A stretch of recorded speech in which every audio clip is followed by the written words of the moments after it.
In the spring of 2023, last year, I began to realize that these digital intelligences we're building might just be a lot better form of intelligence than us. And we had to take seriously the idea they were going to get smarter than us, and maybe within the next 20 years or so. And so we needed now to think seriously about, could we control them? Before that, I thought it would be much longer, and so we didn't need to worry about it right now. And many people still think they're just statistical tricks and they don't really understand what they're saying. I think that's quite wrong. So I came out and focused on the existential threat, that is the idea that they'll take over from people, because many people were saying it was science fiction, and I no longer believe it's science fiction. You alluded to it earlier, but just remind us how quickly this technology is moving, in your opinion. It's moving very fast. The best way to understand how fast it's moving is to look at what it was like 10 years ago. 10 years ago, if you told people that today we would have a language understanding system where you could ask it anything at all and it would give you an answer about as good as a not very good expert, people would have said, no, we're not going to get that in 10 years. That's crazy. You know, people have been working on natural language processing for 50 years, and this would be a huge advance. Well, we're there.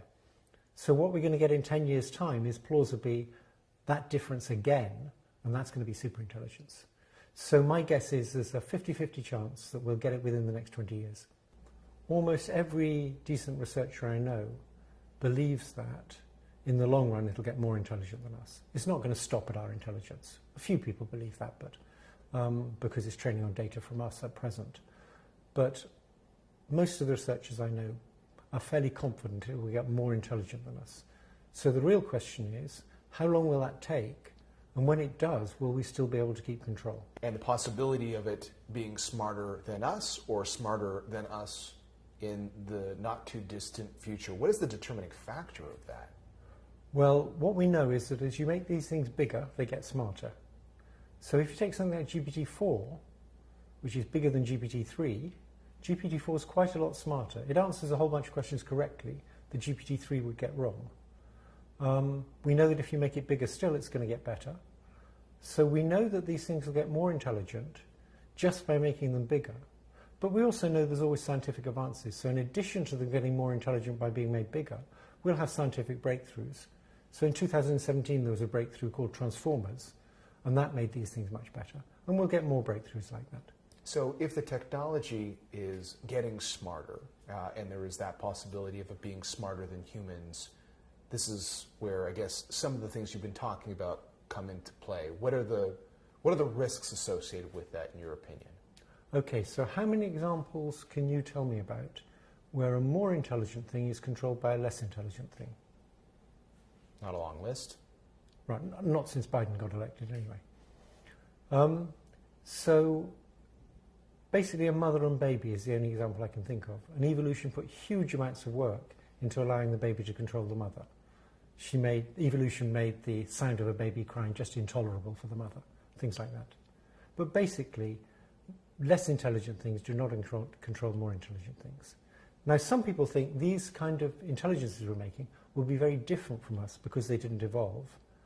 My friend Yann LeCun thinks it's perfectly safe. We'll always be in control because we built them. I don't really believe that. How come?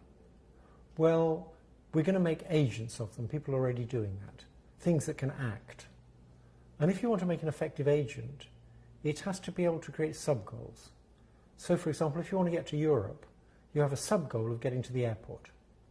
And you created that sub-goal because that's the obvious way to get to Europe.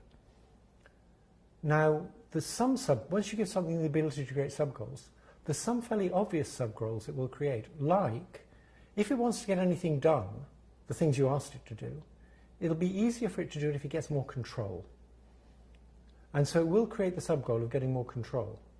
It could still be benevolent, but that's already a bit worrying. It's also the case that when you have intelligent agents, you'll want to build in self-preservation. You want them to not sort of destroy themselves. And you want them to sort of watch out for things that could make them not work, like data centers going down.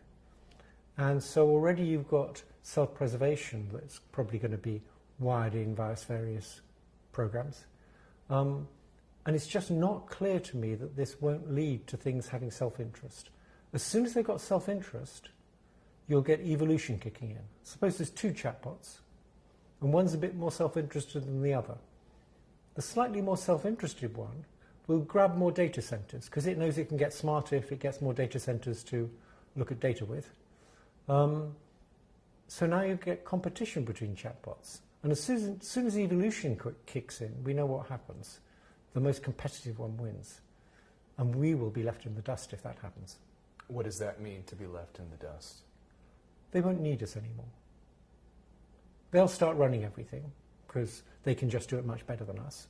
Initially, it may be benevolent in the sense that, oh, just stay out the way and we'll make things work for you. A bit like a parent and a small child. But, the parent lets the small child do some things, but when it's sort of dangerous or tricky, the parent just takes over. And does it in the small child's interests. But there's a slippery path from there to not acting in the small child's interests.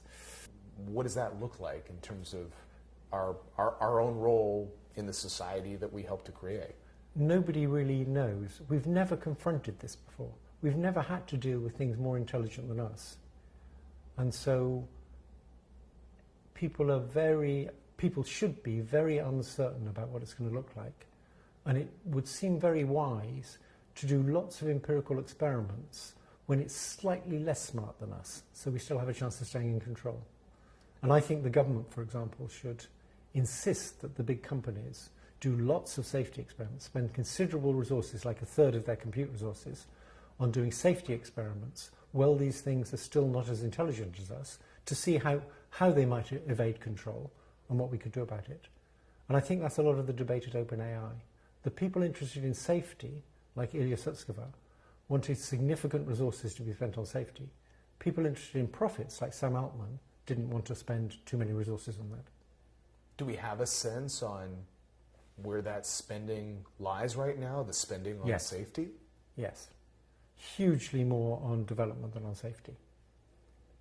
Because these are profit-driven companies. What do you make of the fact that there's been so much wealth created so quickly in this area? How does that complicate the story of safety, in your opinion? Well, it makes it clear to the big companies that they want to go full speed ahead. And there's a big race on between Microsoft and Google and possibly Amazon and possibly Nvidia and possibly the other big companies, Meta. If any one of those pulled out, the others would keep going. So you've got the standard competitive dynamics of capitalism, where people are trying to make profits in the fairly short term, and they're going full speed ahead. And I think the only thing that can slow that down is strict government regulation. I think governments are the only things powerful enough to slow that down. Should we be thinking about this in the same way that you would think about a nuclear threat? Yes. I mean, I think that's a good way to think about it. There is, however, one big difference, that nuclear weapons are only good for destruction. They tried using them for things like fracking. It didn't work out too well. They did that in the 60s, peaceful uses of atom bombs. That didn't work out so good. They're basically for destruction. Whereas AI has a huge upside, is wonderful for lots of things, not just answering questions and making fancy images. It's going to be extremely useful in medicine. And that's why it's not going to be stopped. The idea we should just pause, that was never realistic. We have to figure out, how can we make a superintelligence not want to take over?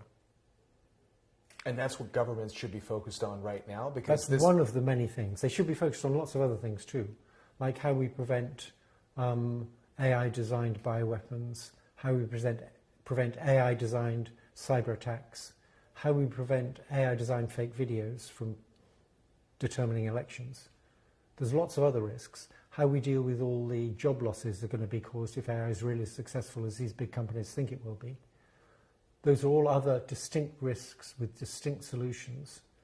I've just tended to focus on the existential threat because that's something that many people thought wasn't real. I just wonder, is there a suggestion or a solution that you might present that would find a way to balance these trade-offs?